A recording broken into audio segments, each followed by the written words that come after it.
Hello friends, स्वागत आहे तुमचं आपल्या नवीन व्हिडिओमध्ये। तर आपण या व्हिडिओमध्ये एमपीएससी राज्यसेवा मुख्य परीक्षा साठी आवश्यक असलेली बुक लिस्ट आता बघूयात।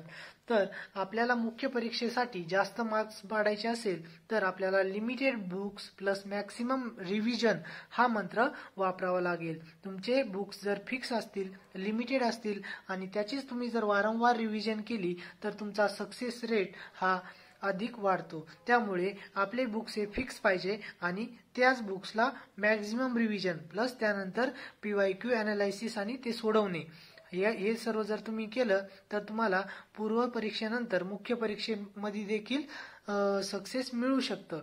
तर आपण बघूयात ती बुक लिस्ट। तर बघा, GS1 हिस्ट्रीसाठी बुक्स लिस्ट। आता इतिहासावर 60 प्रश्न असतात।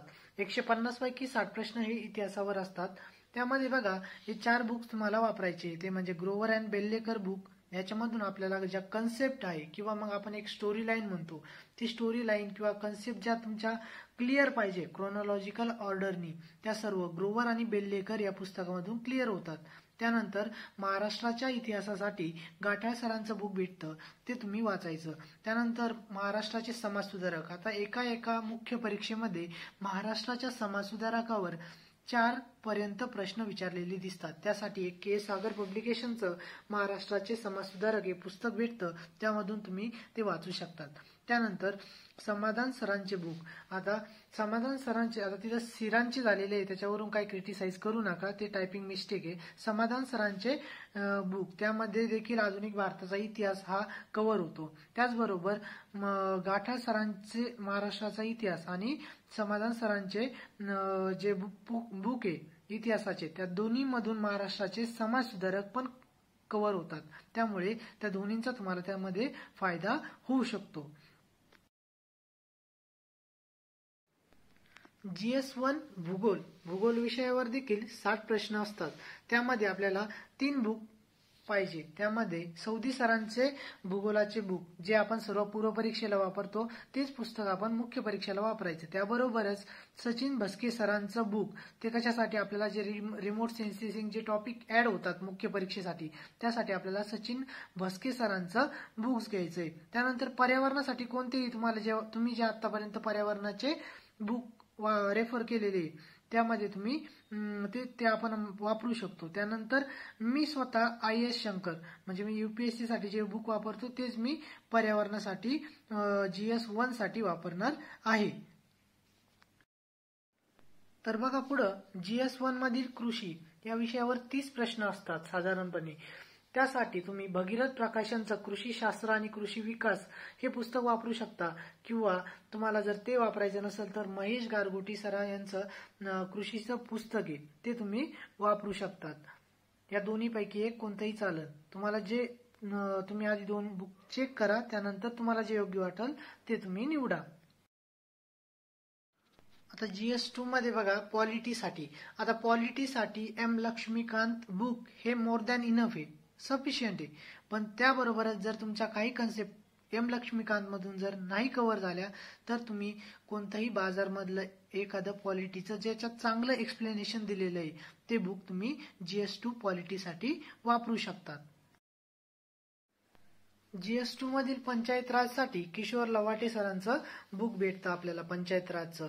त्यामधूनच तुमचे सर्व पंचायत राजचे टॉपिक क्लिअर होऊन जातील, किंवा तुम्ही यासाठी तुम्ही जे क्लास लावले असेल त्याच्या नोट्स पण वापरू शकतात। पण याच्यासाठी बेस्ट बुक आहे ते म्हणजे किशोर लवाटे सरांचं बुक, त्यामधून तुम्ही हे वाचावे असं मला वाटतं।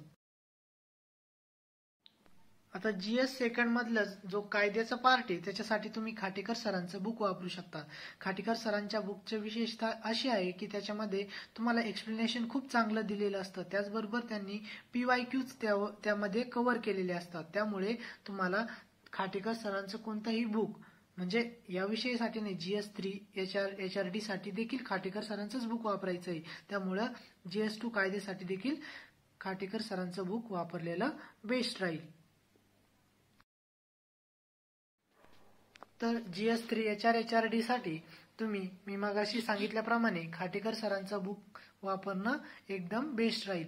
त्यामध्ये योजनांचं एक्सप्लेनेशन, त्याचबरोबर कोणत्या कोणत्या योजनांवर PYQ मध्ये प्रश्न आलेला आहे हे सर्व व्यवस्थित एक्सप्लेनेशन दिलेलं आहे. त्याचबरोबर GS3 आणि GS4 चा अभ्यास करताना जो काय आपला योजनांचा जो पार्ट आहे त्या योजनांचा पार्ट हा कॉमन करायचा. म्हणजे त्यासाठी तुम्ही खाटेकर सरांची बुक प्लस GS4चं देसले सरांचं जे सेकंड पार्टचं बुक आहे योजनांचं, या दोन्ही बुकचा कंपॅरेटिव्हली एकत्र अभ्यास करायचा, त्याच्या व्यवस्थित नोट्स काढायच्या आणि त्यातून तुम्ही अभ्यास करायचा. असं केल्यानंतर तुमचा GS3 प्लस GS4 दोन्ही पार्ट कव्हर होतात. त्यामुळे हार्ड वर्क पेक्षा स्मार्ट वर्कवर कधीही भर दिलेलं योग्य राहील. GS4 इकॉनॉमिक्स साठी बघा, आता जसं पॉलिटीसाठी M लक्ष्मीकांत बुक हे बायबल सारखं आहे, त्याच प्रकारे आपल्या इकॉनॉमिक्स मध्ये देसले सरांचं बुक हे बेस्ट आहे. त्यामध्ये तुम्ही तुमच्या सगळ्या कन्सेप्ट ह्या एकदम क्लिअर केल्या जातात. त्याचबरोबर थोडं लेंथी आहे बुक, पण सर्व कन्सेप्ट एकदम क्लिअर होणार. त्यामुळे देसले सरांचं पार्ट 1 आणि पार्ट 2 किंवा त्याच्यासोबत कोळंबे सरांचं जे बुक आहे ते तुम्ही वापरू शकता. पण देसले सरांचं बुकला तुम्ही स्किप करू शकत नाही. GS4 मधला जो सायन्स आणि टेक्नॉलॉजीचा पार्ट आहे त्यासाठी तुम्ही आपल्या भस्के सरांचं सायन्स आणि टेकचं बुक वापरू शकता. जसं पूर्व परीक्षेसाठी भस्के सरांचं जनरल सायन्सचं बुक आहे, त्याच प्रकारे GS4 साठी सायन्स आणि टेक साठी देखील सचिन भस्के सरांचं बुक आहे, ते तुम्ही GS4च्या सायन्स आणि टेक साठी वापरा. आता GS4 मध्ये पण इकॉनॉमिक्स मध्ये पण कृषीचा पार्ट आहे. त्यासाठी आपण जे आधी GS1 मध्ये महेश गारगोटे सरांचं बुक वापरलं होतं तेच इथंही वापरायचं आहे. त्यामधून तुमच्या चांगल्या कन्सेप्ट क्लिअर होतील. किंवा मग आपल्या इकॉनॉमिक्सच्या देसले सरांच्या बुकमध्ये पण कृषीचा पार्ट दिलेला आहे, त्यातूनही तुम्ही वाचू शकता.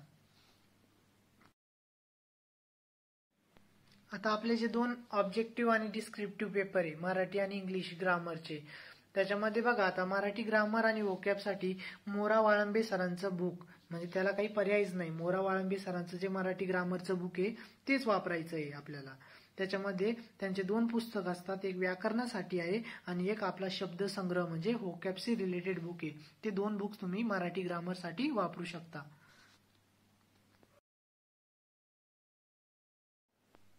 आता इंग्लिश ग्रामर साठी बघा, एक तर तुम्ही रेन आणि मार्टिन यांचं बुक वापरू शकता किंवा मग महेश पाटील सरांच्या नोट्स वापरू शकता. या दोन्हीपैकी कोणत्याही एक प्रेफर करा. आणि त्याचबरोबर व्होकॅब्युलरीसाठी पण एक सेपरेट बुक भेटतं, तेही बघा. किंवा मग स्वतःची व्होकॅब्युलरी स्वतः तयार करा. जसं की न्यूजपेपर वगैरे मध्ये जे शब्द करंट मध्ये असतात चर्चेत, ते शब्द गोळा करायचे, स्वतःची व्होकॅब्युलरी तयार करायची. त्यापेक्षा हे बुक्स वापरणे तुम्हाला कधीही बेस्ट राहील. त्यामुळे तुम्ही हे बुक निवडू शकता.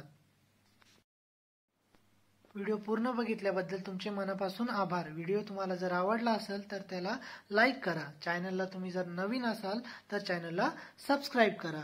आणि आपल्या चॅनलवर आपण असेच अभ्यासाच्या रिलेटेड, त्याचबरोबर MPSCच्या रिलेटेड मीम्स व्हिडिओ अपलोड करत असतो. फक्त मीम्स अपलोड नाही करत, तर आपण त्याच्यासोबत अभ्यासाचं पण कंटेंट शेअर करत असतो.